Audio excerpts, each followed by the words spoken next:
Small chizuk. Bezrat Hashem. Sukkot is tomorrow night. V'siyata dishmaya. The Gemara says, "Amitztaer patur min Sukkah." Amitztaer means who suffered, who is suffering. Patur, he is exempt from Sukkah.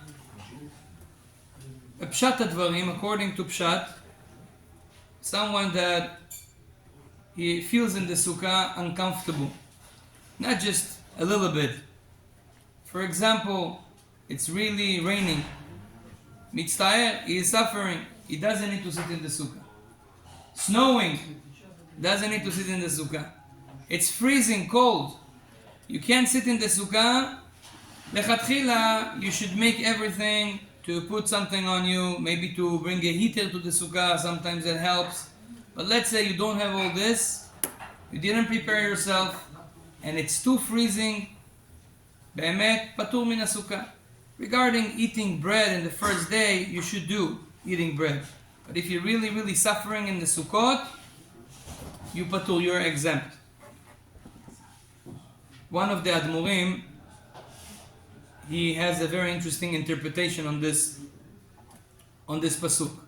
He says we can understand that also not halachic, also in our avodat Hashem, towards Hashem.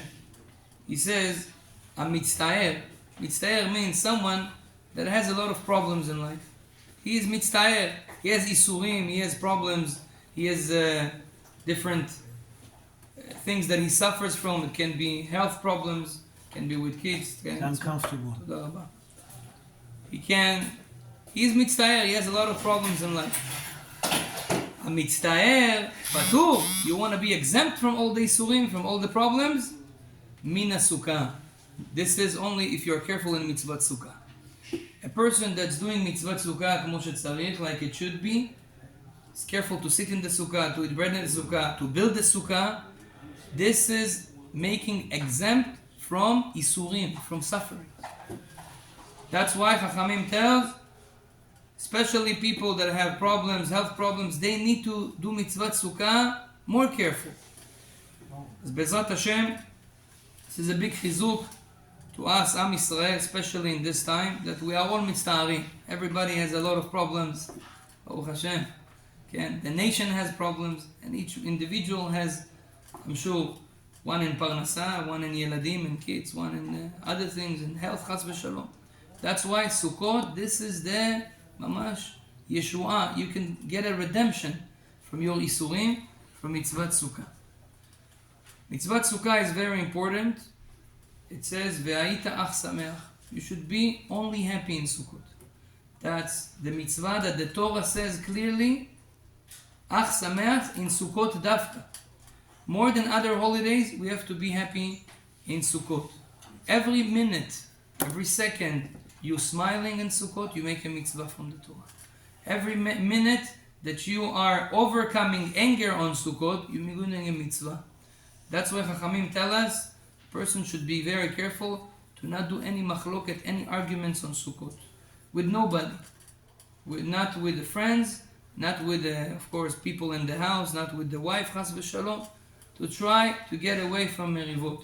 In general, people say if you want to have a sgula for shalom bait or sgula for shalom in general, let's say you want to do peace with someone and you find it very hard to make peace. Always you have a machloket with people or with your wife, chas v'shalom.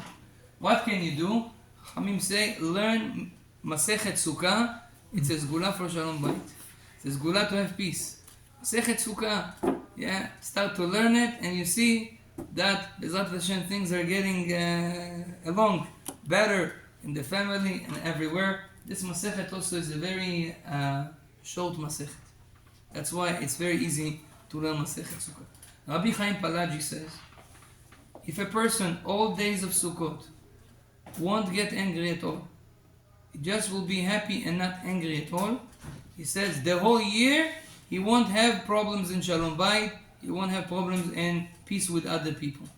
That's why, Rabotai, this is we have a izdamnut, we have a opportunity, a chance right now to to say 7 days, no machlokot, no arguments, doesn't matter, whatever your wife cooked, if it was the way you want, or no, was not the way you want, this is what you meant, or you didn't mean, or she told you to do something and you didn't do, doesn't matter what, try to say, okay, let's put it behind us, let's continue, Akol Tova, everything is for good.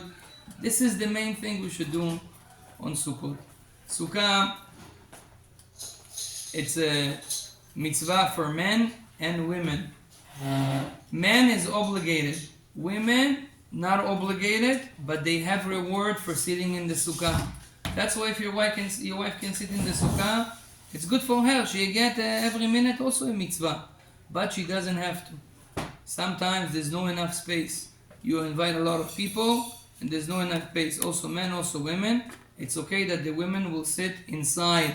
Sometimes you have a Sukkah that it's coming from your home out. So people can sit also inside, also outside. You can put the kids that are under 13 inside, and with the women, and the men were over 13 that they are obligated inside the Sukkah. Same thing is sometimes the Sukkah has a certain tree that is above the Sukkah, and it causes troubles because if you are under that tree, you're not under the sky. According to halakha, you have to be under the sky. If the tree is, it's not a cut tree that you cut and you put schach. It's mamash a tree. So at that place where the tree is, a man that is over 13 cannot sit there because it does not fulfill the obligation. The other parts of the sukkah may be kosher. So you make sure that they sit in those parts, the people that are obligated from the Torah, and those who are not obligated can easily sit in the places where are not kosher. Same thing is if you have a roof. Sometimes you have a roof that goes halfway. Half of the sukkah is kosher, has no roof, but some of it has the roof. Make sure that in the place where the roof is, people that are obligated from the Torah over 13 men should not sit at that place as well. Baruch Adonai Le'olam. Amen.